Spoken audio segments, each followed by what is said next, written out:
Durant l'année 2015, la plupart des pays africains, essentiellement agricoles, ont été confrontés à plusieurs défis d'ordre climatique. Les conséquences sur les rendements du secteur ont impacté la croissance économique de ces États. Les autorités ont donc été incitées à développer de nouvelles stratégies. Il faudrait à l'avenir mieux répondre aux préoccupations des principaux acteurs, notamment en ce qui concerne l'accès au financement, la sécurité des rendements ou encore le développement des infrastructures de transport.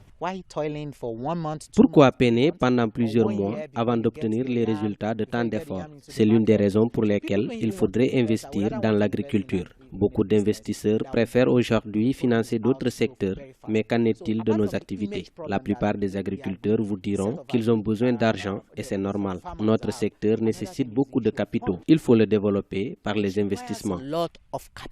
Dans certains pays comme le Nigeria, le gouvernement entend renforcer le secteur agricole pour réduire sa dépendance à l'importation de certains produits, ce qui permettra de générer davantage d'emplois. Même constat, en Ouganda, les investissements se sont également accrus pour soutenir les efforts des paysans. Culture, élevage, pêche, tous ces secteurs d'activité ont enregistré un regain d'intérêt durant l'année 2015.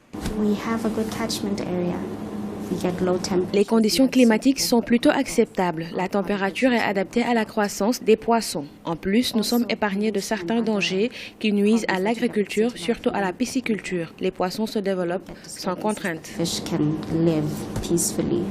Selon la Banque africaine de développement, l'Afrique peut accroître la valeur de son rendement agricole annuel de 500 milliards de dollars d'ici à 2020. Le potentiel du continent pourrait également permettre d'attirer près de 900 milliards de dollars d'investissement d'ici à 2030. Avec la volatilité persistante des prix des denrées alimentaires, les pays africains devraient augmenter leurs investissements dans le secteur agricole pour assurer la sécurité alimentaire et la stabilité des prix.